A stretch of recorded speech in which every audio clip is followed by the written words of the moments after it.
were incredible in Dune. Oh, woke up for all of your scenes. You were what a year you've had. Glenn, couch shots and you'll go, oh.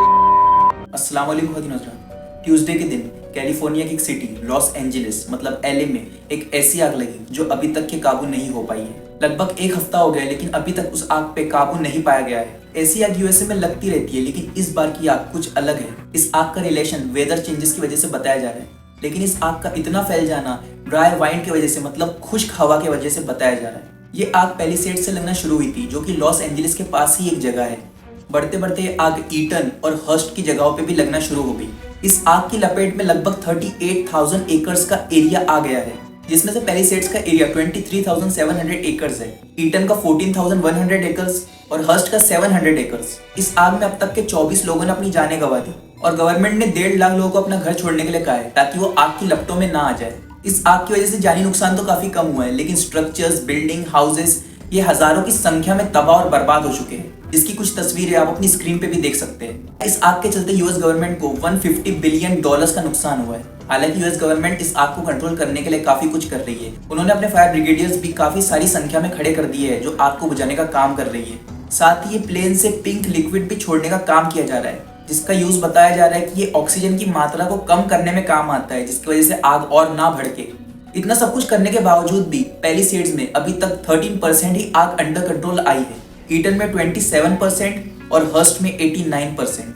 बताया जा रहा है कि Hearst का area अभी रहने के लिए सेफ है, लेकिन अभी भी खतरा टला नहीं है क्योंकि जो ड्राई वाइंड खुश्क हवा है जिसकी वजह से आग इतनी हद तक की फैली है वो अभी भी 110 किलोमीटर प्रति घंटे के स्पीड से बढ़ रही है। और ये भी बताया जा रहा है कि आग अभी और फैलने वाली है। लेकिन काफी सारे लोग ये सोच रहे हैं कि ये अजाब है जो कि यूएसए पे आया है, क्योंकि यूएसए इजराइल को सपोर्ट करता है और यूएसए से ही मिलिट्री एड इजराइल तक पहुंचता है, जो कि इजराइल फिलिस्तीनियों पे इस्तेमाल कर रहा है। आप जानते हैं गाजा की क्या हालत हो रही है, इसीलिए इसको गाजा से कनेक्ट किया जा रहा है और बताया जा रहा है कि गाजा में जिस तरीके से तबाही मची उसी तरीके से अब यूएसए भी मच रही है। और इस एक्शन को कर्मा का नाम दिया जा रहा है क्योंकि कैलिफोर्निया में काफी सारे मुस्लिम भी रहते होंगे और काफी सारे ऐसे लोग भी रहते होंगे जो कि इजराइल को सपोर्ट नहीं करते, वो उसके खिलाफ है। तो उनकी क्या गलती है, उन्हें ये आग क्यों लपेट रही है? तो इससे कोई कर्मा तो नहीं कहा जाएगा, ये कर्मा कहना इससे गलत होगा, लेकिन वेदर चेंजेस की वजह से ये सब हो ही रहा है। जैसे कि सऊदी अरेबिया में देख सकते हैं, मक्का में किस तरीके से फ्लड आ गया, किस तरीके से बाढ़ आ गई। अब अगर इसे भी कोई अजाब कहे तो ये तो गलत होगा।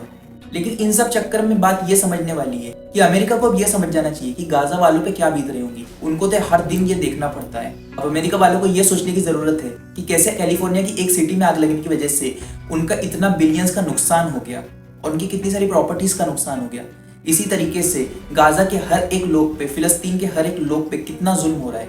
हर रोज उन पे जुल्म होता है, हर रोज उन पे बम गिरते हैं, उन पे क्या बीतती होंगी। अगर अभी भी अमेरिका इजराइल को वेपन सप्लाई करना बंद नहीं करता और अपनी मिलिट्री की मदद देना बंद नहीं करता, तो फिर ह्यूमैनिटी के लोग जो बात करते हैं और इतना चढ़ाते हैं ह्यूमैनिटी के नाम पे, ह्यूमन राइट्स के नाम पे, तो ये कुछ भी नहीं है। ये सब इनके ढकोसले हैं, ये सब इनकी झूठी बातें हैं। अगर ये लोग ह्यूमन राइट्स को इतना ऊपर समझते तो कभी भी इजराइल की मदद नहीं करते जो कि फिलिस्तीनियों पे इतना जुल्म कर रहा है। बल्कि नई रिपोर्ट से बताया जा रहा है कि ईरान ने भी अमेरिका की तरफ एक दोस्ती का हाथ बढ़ाया है और बताया कि हम जो भी मदद कर सकते हैं आग बुझाने में वो करेंगे।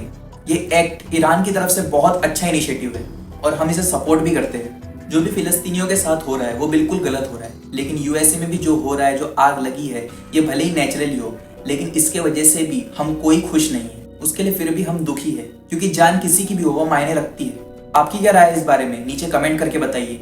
और इतना सब होने पे अब शायद अमेरिका को सुधर जाना चाहिए। अस्सलाम वालेकुम।